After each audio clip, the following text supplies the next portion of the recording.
Donc, je vous montre. J'ai été dans Google, j'ai tapé Download Illustrator Style. Je tombe sur plein de sites qui proposent gratuitement des téléchargements. J'aurais pu ajouter le mot free. Bon, par la partie images, je peux aller voir les différents résultats. Ça m'évite de devoir aller sur chaque site, ouvrir et voir ce qu'ils ont à proposer. J'aurais pu bien sûr préciser ce que je voulais. Si je tape vintage, je vais obtenir des choses qui sont plutôt à l'ancienne. Donc tout ça, c'est des styles graphiques Illustrator. Et donc, c'est intéressant tout ce qu'on vient de voir maintenant pour comprendre comment les choses fonctionnent, mais il n'est pas interdit, bien sûr, et c'est même logique d'aller chercher des choses existantes, et c'est encore mieux si on sait les modifier, les adapter.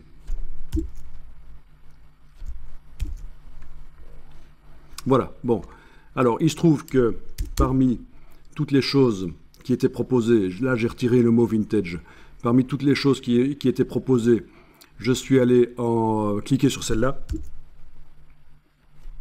parce que je trouvais ça chouette. Ça m'a ouvert des pages et petit à petit, je suis arrivé à une page de téléchargement et j'ai téléchargé et j'ai obtenu un zip que j'ai mis dans le dossier avec lequel on travaille. Le voilà. Ok. Alors avant de dézipper, c'est toujours une bonne chose de mettre le zip dans un dossier parce qu'on ne sait pas ce qui va sortir de là. Pas ça. Donc, fichier, nouveau dossier.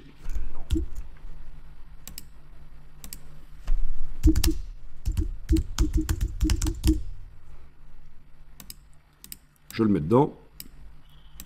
Je le dézippe. Sur le Mac, il faut double-cliquer. Sur le PC, c'est un clic droit extraire. Voilà ce qu'il me propose. Qu'est-ce qu'il me propose? Je ne le sais pas à l'avance, puisque chaque site organise les choses différemment. Ça va être la découverte. Alors, qu'est-ce qu'on a là-dedans? On a un fichier texte qui concerne la licence. Voilà.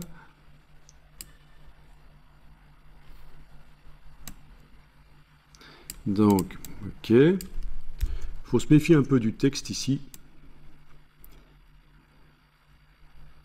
Pour voir s'il n'y aura pas... Oui, ils disent juste que si on cite la source, c'est apprécié, mais ce n'est pas obligatoire apparemment.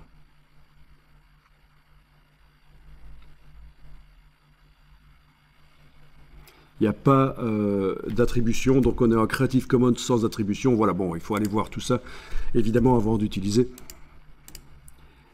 Bon, le fait est que nous avons un fichier Illustrator. Bon, c'est un vieux fichier Illustrator, mais c'est pas grave. Je vais l'ouvrir. Alors, ah oui, il me dit qu'il y a des polices manquantes, mais il va quand même fonctionner avec d'autres polices. Ces polices-là ne sont pas installées sur mon ordinateur. Ok. Ah tiens, ça se présente comme ça. Oui, c'est celui-là, voilà. Il n'a pas les bonnes polices, mais on peut changer certainement la police en sélectionnant la ligne et par la palette caractères, menu fenêtre, texte, caractère, je vais pouvoir aller chercher peut-être un caractère un peu plus rond parce que je pense, et je vais retourner ici sur la page, je pense qu'à l'origine, cette chose, oui, c'était une police ronde, un peu script comme ça, au marqueur. Il faudrait que je trouve quelque chose qui ressemble, comme ça par exemple, voilà. Mais ça n'a pas d'importance, quelle est la police utilisée. L'effet spécial, il est là. Il est là. Et je vais donc... voyons un peu dans la palette aspect, quand on sélectionne cette ligne, oui, on a différents fonds avec différents effets spéciaux. Ah, il y en a plein.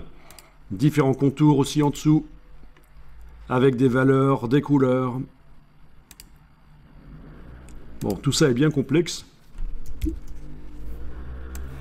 Et alors, là, logique que j'ai appliquée sur mon propre texte là, pour tester s'il ne serait pas bien à différentes dimensions, en gardant les contours de la même épaisseur. Je vais le faire ici. Je vais agrandir le plan de travail. Je vais mettre une copie de ça ici. Voilà. Dans les préférences générales, ceci doit être décoché. Mettre à l'échelle les contours et les effets, puisque le but est de tester ce que ça donne à différentes tailles. Je le déplace avec la touche Alt.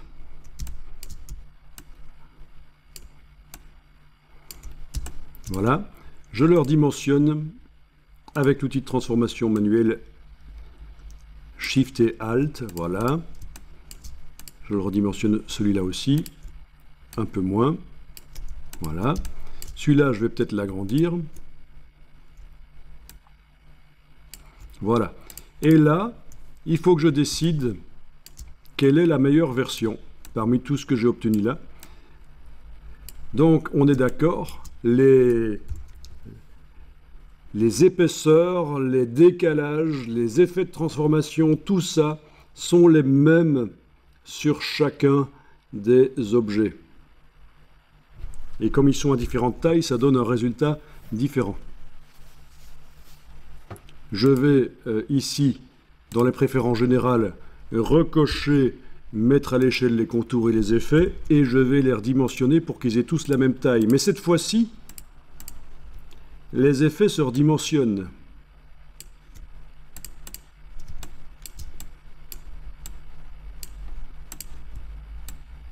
À peu près la même taille. On n'est pas à un détail près.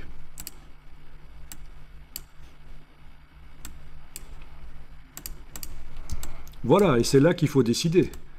Quelle est la meilleure version? Ça, c'est la version originale. Ça, c'est la version ici très agrandie. Et je vois apparaître des trous. Ça peut être sympa. En dessous de la version originale, j'ai une version qui était plus petite. Ça commence à foirer, les décalages. Là, ça marche pas trop bien avec ce style graphique que j'ai téléchargé. La version là, c'est un peu foireux aussi, mais parfois ça marchera bien. Sur certains objets, ça marchera bien si on les fait plus petits. Il n'y a pas de problème.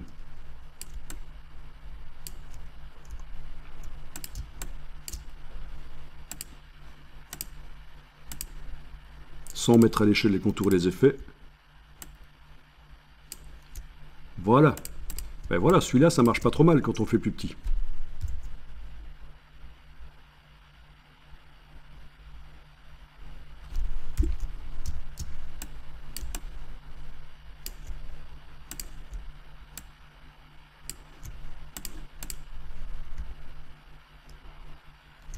Ok, bon, pour l'effet qui m'intéressait ici, je vais décider que finalement c'est ça que je trouve le plus intéressant. C'est plus intéressant que celui qui m'avait été livré. Ok, je le sélectionne, je le copie, édition copier, je fais un A4 qui est vraiment un format standard, un A4. Voilà l'A4, je colle. En ayant, dans les préférences générales, mise à échelle des contours et des effets cochés, je le redimensionne parce que je veux qu'il garde cet aspect-là, je veux que les effets se redimensionnent. Donc par transformation manuelle, je le redimensionne et je lui donne la taille à laquelle je compte l'utiliser. Les objets qui vont utiliser cet effet spécial, que ce soit du texte ou des objets d'ailleurs, vont devoir avoir à peu près cette taille-là, ou plutôt celle-là. Voilà, ok. Vous voyez, j'ai bien gardé l'aspect avec les trous qui étaient apparus suite à l'agrandissement. Et je trouvais que c'était sympa. Du coup, je le stocke dans la palette style graphique. Non, je ne stocke pas ça, je le sélectionne, il est sélectionné. Et dans la palette style graphique, je clique. Le voilà. Ok, il y en a un ancien là qui est arrivé avec, mais Il ne m'intéresse pas celui-là. Je vais le jeter. Il était attaché à l'objet, mais c'est vraiment celui-ci que je viens de faire. Je supprime l'objet et je peux l'utiliser sur des objets qui ont à peu près la même dimension. Et là, je peux m'amuser à dessiner ma superbe petite girafe. Voilà, c'est plutôt à la matière. Ok, et je teste qu'est-ce qui se passe si j'applique, ça ressemble à une main, c'est pas grave, si j'applique l'effet spécial sur cet objet, ben voilà, j'ai ce que je voulais obtenir. Ok, sur du texte,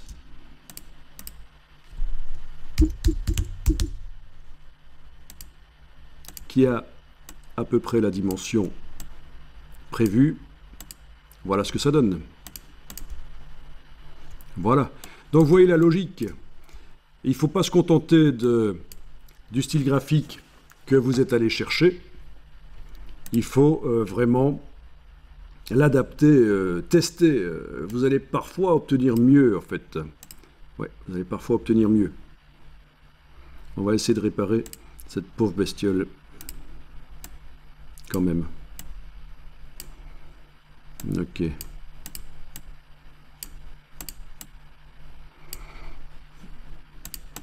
Petit coup de marionnette, voilà.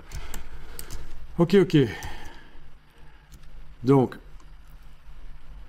je vais éventuellement déposer le style graphique que j'ai téléchargé dans le Drive, comme ça vous n'avez pas besoin d'essayer de télécharger, parce que c'est pas toujours évident, puisqu'ils essayent toujours d'avoir votre adresse mail et d'avoir des informations, et ça prend un temps fou. Donc, voilà, ça, vous allez pouvoir le télécharger. Avez-vous des questions là-dessus ?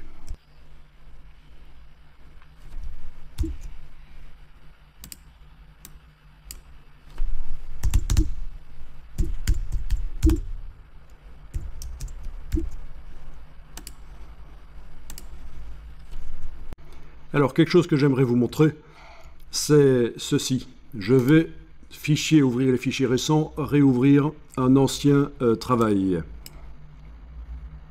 Voilà, celui-là.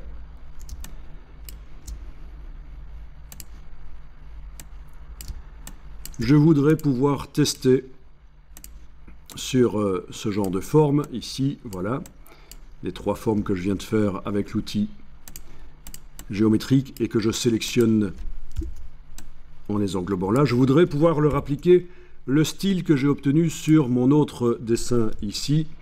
Voilà, ça. Comment faire? Eh bien ça, on n'a pas encore vu, parce que si vous allez dans la palette style graphique ici, vous trouvez plein de styles graphiques, mais évidemment pas le style graphique que j'ai fait dans l'autre document. Les palettes style graphique, comme toutes les autres palettes de Illustrator, montrent ce qui concerne le document qu'on est en train de regarder. Donc c'est très simple en fait. Pour arriver à transférer dans ce document-ci le style de la girafe, il suffit d'utiliser un objet qui va servir de transporteur. Il y a d'autres manières de le faire, mais ceci c'est la manière la plus simple. Je sélectionne soit la girafe, soit le texte, peu importe, je sélectionne un objet qui utilise le style. Donc en principe, ah tiens, la girafe n'utilise pas vraiment le style, je vais réessayer, lui appliquer, si elle l'utilise. Donc, quand j'active la girafe, oui, ça s'encadre. Quand j'active le texte, ça s'encadre. Oui, c'est bien le style-là qui est utilisé par les deux. Donc, n'importe lequel des deux, je le sélectionne. Édition, copier. Je vais dans le document, ici. Édition, coller. Et normalement, vous devriez voir apparaître le style ici. Donc, édition, coller. Voilà, la girafe est là. Elle ne m'intéresse pas, je la supprime, touche suppression. Par contre, le style qui a été transporté par la girafe, il est là. Je n'ai qu'à sélectionner mes formes, leur appliquer le style. Et voilà. Et vous avez donc vu comment on transfère un style d'un document à l'autre avec un objet transporteur qu'on copie-colle. Et l'objet, on le supprime. Le seul but, c'est qu'il ajoute le style dans la palette des styles. Si l'objet avait été collé et que le style n'était pas arrivé, il lui aurait suffi qu'en ayant l'objet sélectionné, j'aille cliquer sur le signe ici et il se serait mis. Parfois, ça ne marche pas toujours. Voilà, je pense que donc tout ça vous permet d'être vraiment très créatif. Les dernières choses qu'on a vues là, les contours, les tests, les transports de style d'un document à l'autre, aller chercher des choses sur le web aussi. Donc tout ça, ça ouvre vraiment des perspectives énormes au niveau créatif.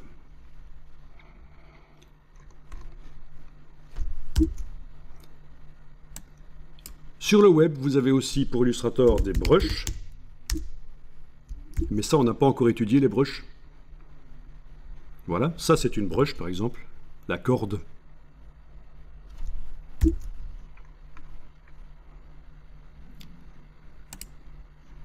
Plein de brushes. On peut les faire soi-même aussi, bien sûr. C'est intéressant de savoir comment les faire soi-même pour arriver à utiliser correctement celles que vous allez chercher sur le web. Pour comprendre comment ça fonctionne. Des brushes qui simulent du fusain. Des brushes bizarres ici, c'est des flèches. Et des ornementations. Enfin, il y en a des dizaines de milliers disponibles. Vous avez aussi des motifs. Il suffit de taper pattern, motif, et vous trouvez des dizaines de milliers de motifs Illustrator téléchargeables et modifiables. Il y a également des symboles. C'est des espèces de dessins pour faire des boutons.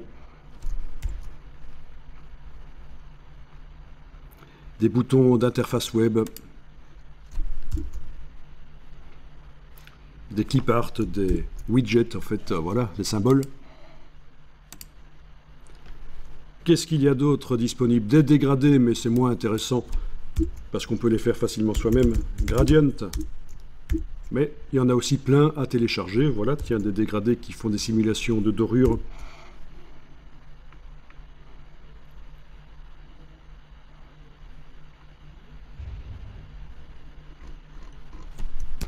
Voilà, donc énormément de choses à télécharger. Très intéressant et à modifier et adapter. Voilà, et vous avez vu comment on fait.